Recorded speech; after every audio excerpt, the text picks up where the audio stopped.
Hi, everyone. Welcome to another episode of Unilife with Canvas Nottingham. I'm one of your hosts, Christine.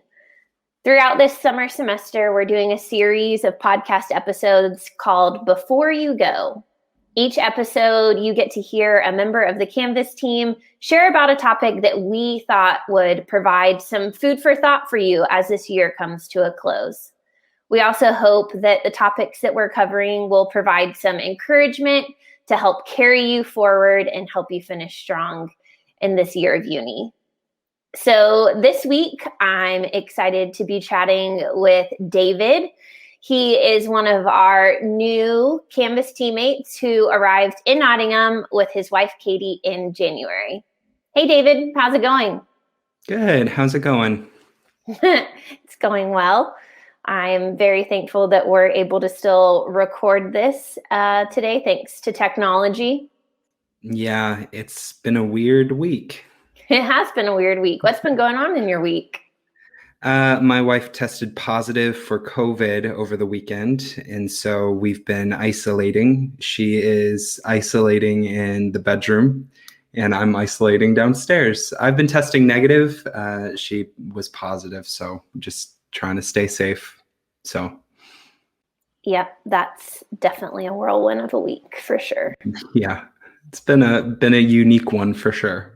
Mm-hmm. So some people listening may not know you very well. Will you tell them a little bit about yourself and maybe some interesting facts about you? Yeah. So my name is David. I was born on the 4th November, 1993. It snowed that day in Chicago, where I was born. I am 6'6", so I'm very tall. I have two brothers, one older, one younger. I have a cat named Emerson, who is not here with us yet, but she will be at some point. I don't know. What do you think's interesting about me? I think those are good things. I think where you're from, your height is definitely something to be mentioned, especially in this environment when people can't see how tall you are. And your cat is a very special member of your family. And so I think that was a good highlight as well. Good. I'm glad I could paint a picture. Good overview. A tall American man and a cute cat. That's basically what you need to be imagining. Oh, yeah. He also has a really intense, serious, awesome beard. And so that rounds out the picture as well. Yeah. I should start over. So my name's David. I have a big beard. So it's been awesome having you on the team. And I think this will be another opportunity for students in Canvas to get to know you a little bit more and hear a little bit about your life and your experience. And so I'm excited to jump in. And for starters, I think it would be good. Tell us a little bit about David in uni. Take us back. What was it like? What were you like? Paint us a picture of that. Yeah. So David at uni. David at uni was older than everybody else. I had zero intention of going to university. And so when I was a first year, I was already turning 21 years old. So from the get-go, I was sort of different than everybody else. I was always the oldest in my class. I was always obviously the tallest in my class. But it was like, all of the people that were my, peers on the dorm floor or anything like that, they were always 2 to 3 years younger than I was. So that already from the get-go was a little strange. But as a whole, I think university for me was good at times and bad at times, ebbs and flows, semesters or terms of, positive and negative. And what was interesting was freshman year was awesome. First year, awesome. Sophomore year, second year, not so great. Junior year, the third year, even worse than sophomore year. Senior year, amazing. Loved it. But it was weird that like that middle portion was so crummy. And I don't still know why, but I think if I had to hazard a guess, the first year was so easy. You're just getting to know people. You're just taking classes that are, really, really simple, very small workload. And so to have that kind of be my set expectation, and then sophomore year, second year rolls around, and it's like, oh no, this is where the work starts. I guess it just blew my expectations out of the water, and it was hard. And also, I was an RA, a resident assistant for the dorm that I was living in, so that added a layer of difficulty. I was working full time at the church that I had been working at, so I was a full time student, a full time RA, a full time employee at a church. I had a girlfriend. I was still trying to maintain a social life, so it's like that year was hard. A lot of plates to be spinning all at once. Yeah, junior year was weird. A lot of relational stuff was happening. My uncle passed away, so that was hard. So junior year just as a whole stood out as this was a hard year.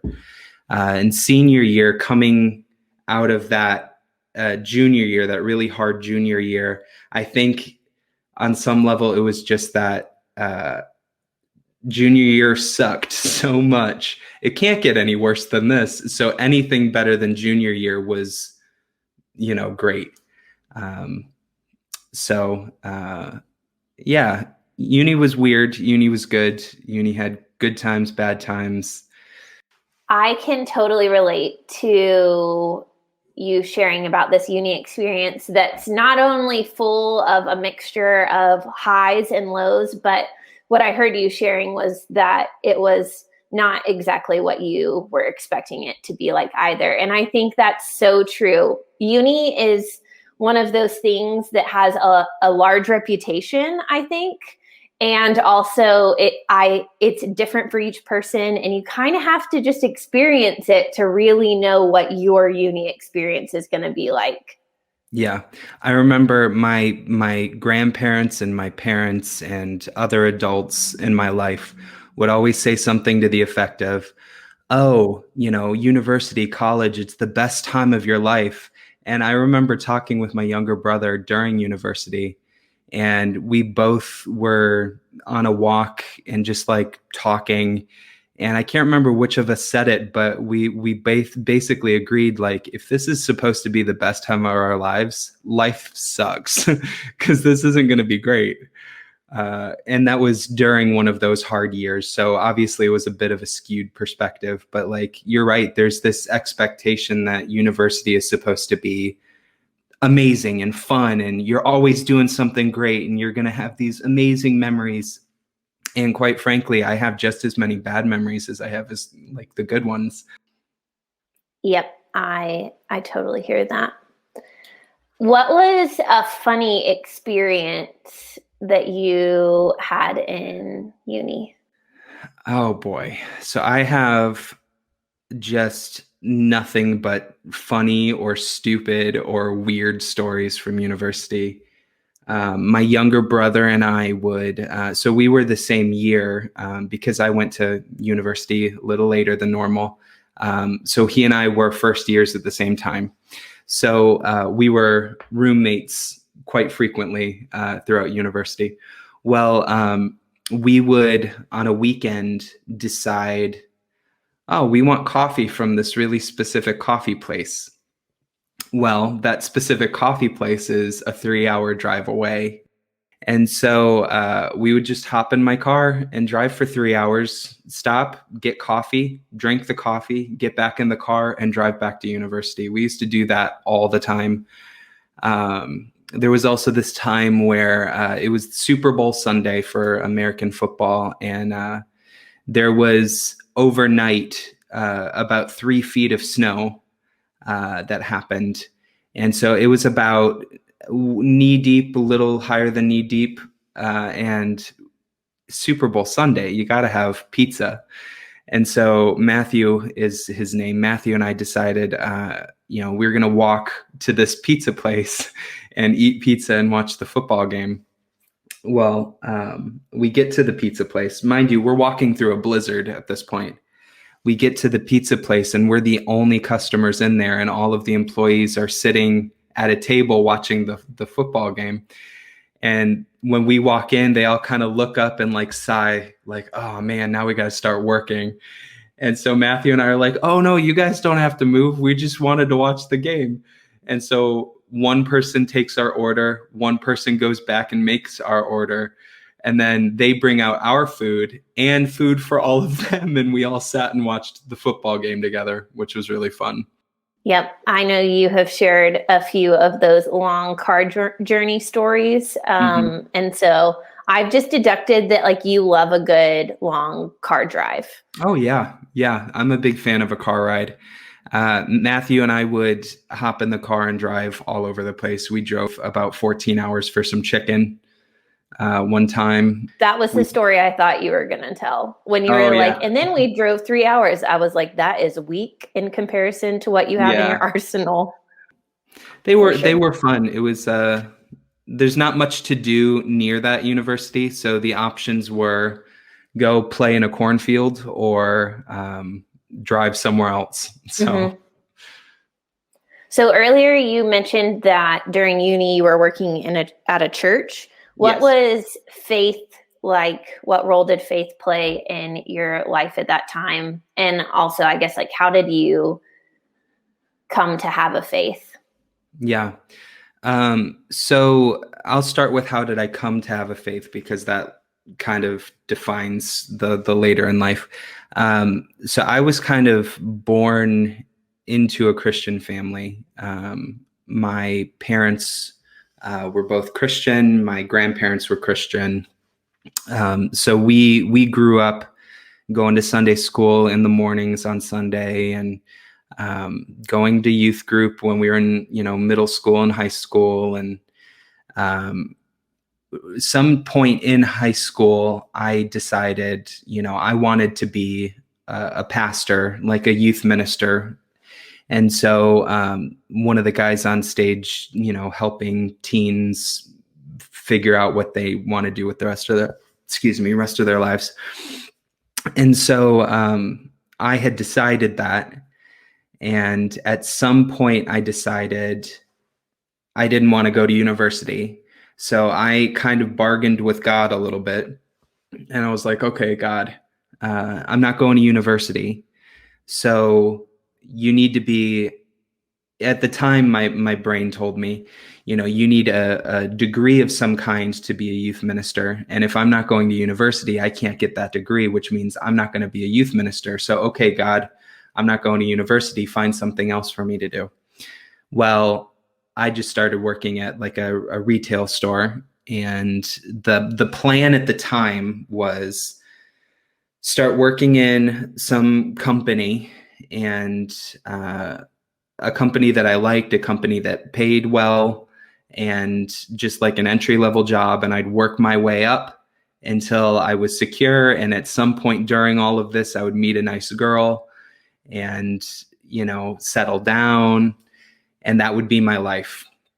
Well, during that time, a friend who was working at this church, who was on the Birmingham Canvas team, he asked me if I wanted to grab some breakfast, and he then was like, hey, do you still want to be a youth minister? And I was like, I mean, yeah, but I'm not going to university, so it doesn't really matter. He goes, okay, well, you're interning at the church now. I was like, what? He's like, yeah, you're interning at the church now. Sign this thing and I'll let you know when you start. I was like, do I get a say in this? And he's like, no, you don't. I was like, okay, cool, I guess. So I signed the thing, and I got a phone call like a couple days later, and I quit my job at the retail store, and I started working at the church as an intern in the youth ministry. And during that time, I was like, um, I'm loving what I'm doing and I want to keep doing this. And if I want to keep doing this, I guess that means I have to go to university after all. And so during that time, I started applying to universities, and I got accepted into the university my younger brother was going to. And yeah, I finished my internship like a week before we moved into our dorm. During university, because I was studying ministry and the church and theology and church history and all of these different things, most of my friends were in the same programs as me. And so faith was a center point. The church was a center point. God was a center point of topic when we were hanging out. So church and the world of Christianity was kind of a focal point of my university experience. It was hard to avoid it when that's what I'm studying, that's what my friends are studying, and that's what we're passionate about. So, on this week's episode, we're going to be talking about the topic of grace. Grace is something that's talked about widely, I would say, in the church. But outside of the church, I think it's a little more ambiguous. Like, what exactly is that? What does that mean? So, what would you say, David? What is grace? The biblical thought on grace is that God freely shows us mercy and love, not because we necessarily have done anything to deserve that, but that he does it purely for the sake of doing it because he loves us and he wants us to have that. So a way that he demonstrated that was Jesus dying on the cross for our sins. We didn't deserve that. Some people don't even want that, but he did it because he loves us and he wants us to have that choice. So the human perception of grace is slightly different. How we use that word in everyday living, you know, generally has something to do with just being kind and recognizing that people aren't perfect and just kind of not taking some things too seriously on some level, being kind to people, having patience with people, and kind of just giving them their space to be who they are, which is slightly different than the biblical perspective on it, but it's still in the same ballpark. Yeah, I've heard it talked about as the opposite of karma. So if karma is like, ooh, this is going to come back to bite you, you're going to get what you deserve, then grace is this idea of not getting what you deserve in a negative context. Yeah. And getting what you don't deserve as a result of your actions. Yeah. So thinking back to like your childhood growing up, can you think of a story or a moment when you remember experiencing grace? I was thinking about this question, and I remember broad strokes of grace. I don't remember a specific situation.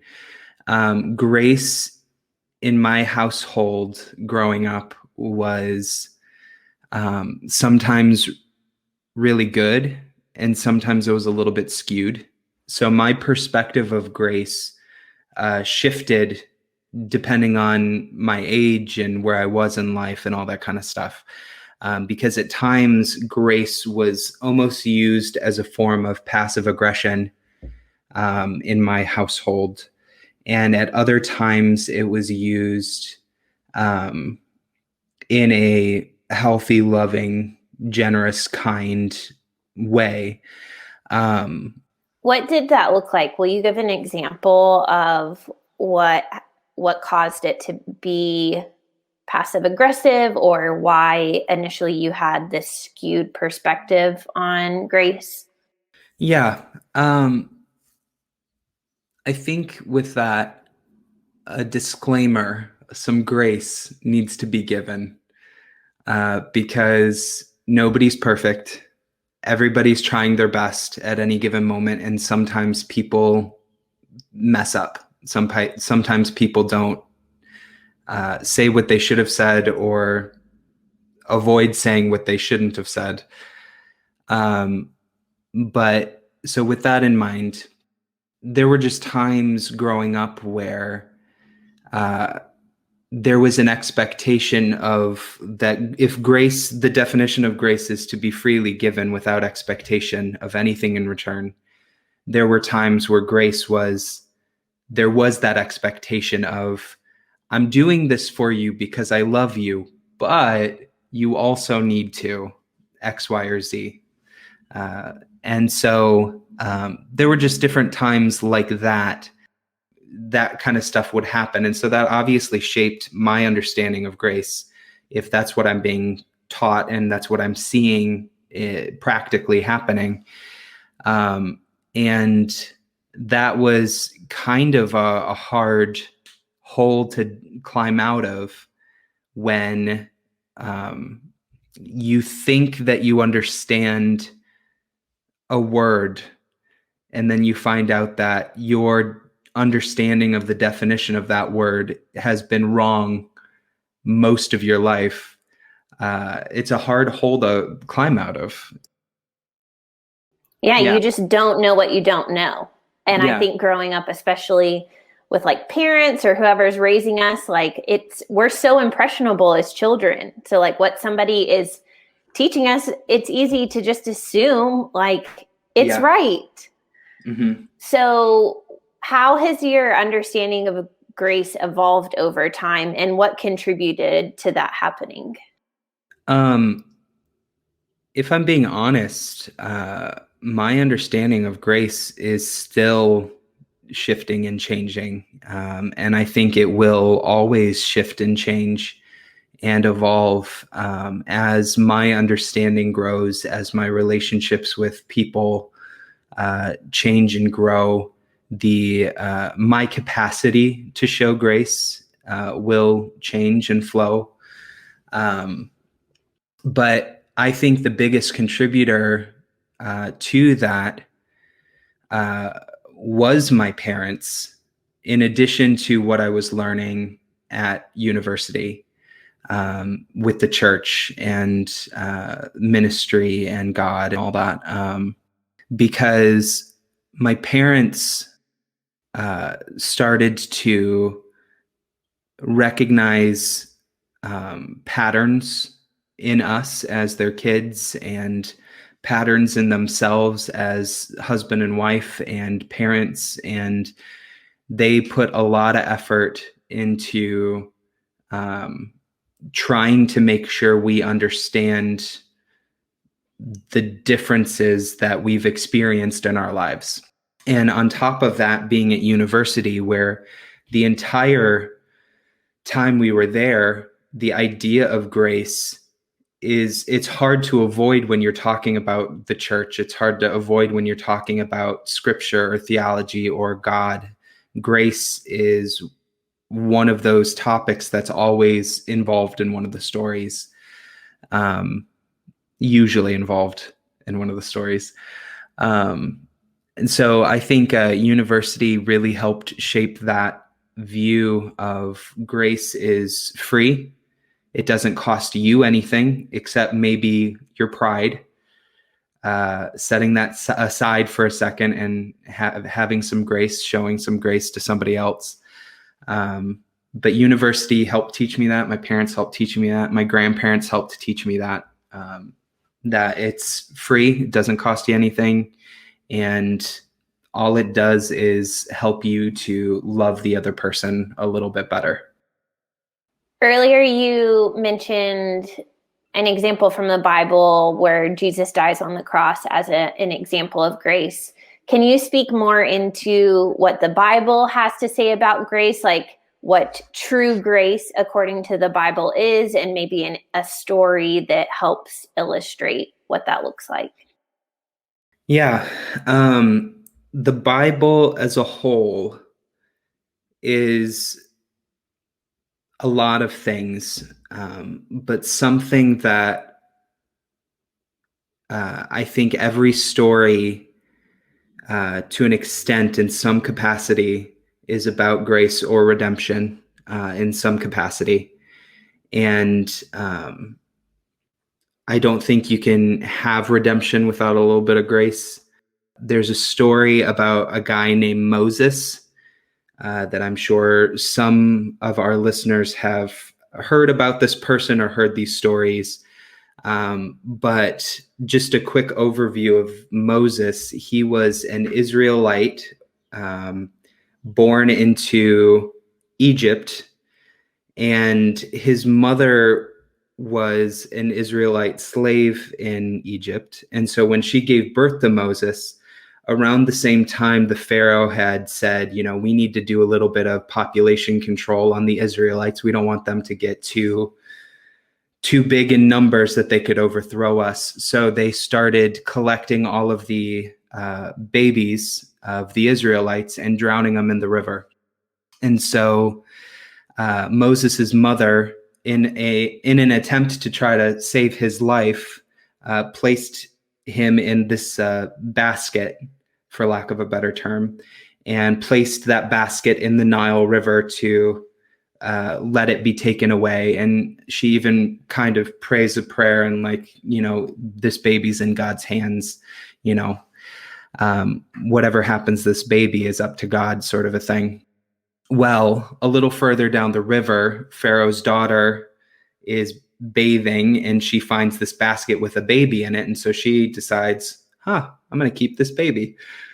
And so she takes the baby in and raises it as her own. And Moses is raised as royalty in the Pharaoh's household.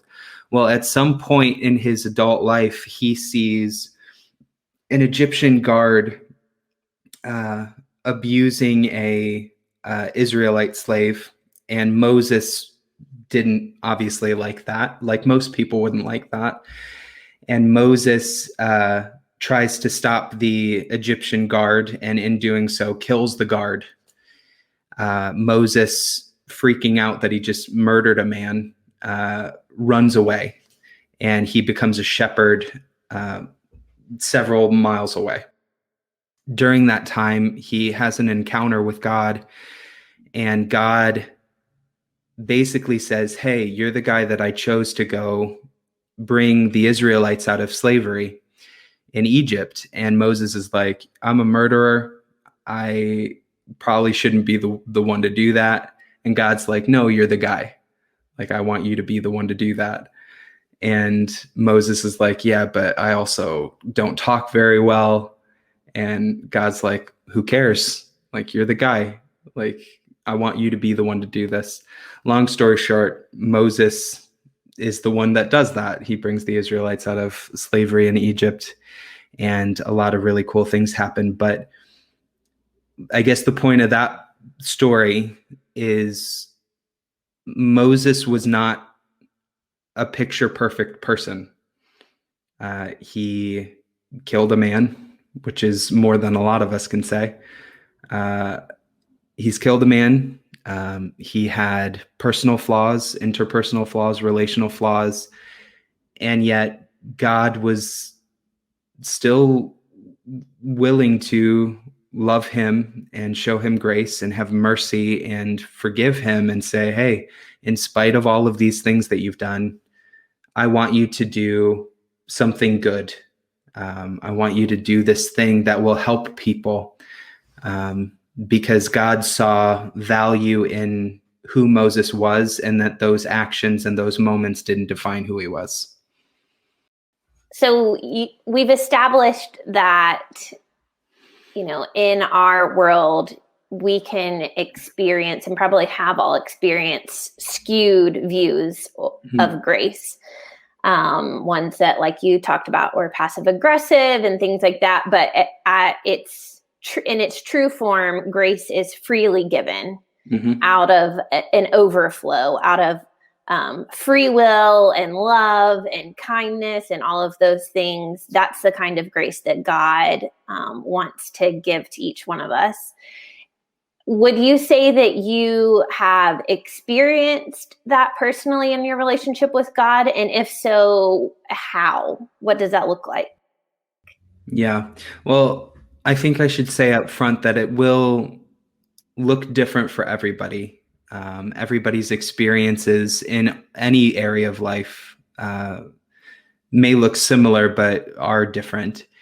But in my life, there have been loads of situations where I've been receiving grace from God for something dumb that I've said, or something dumb that I've done, or something I should have done that didn't.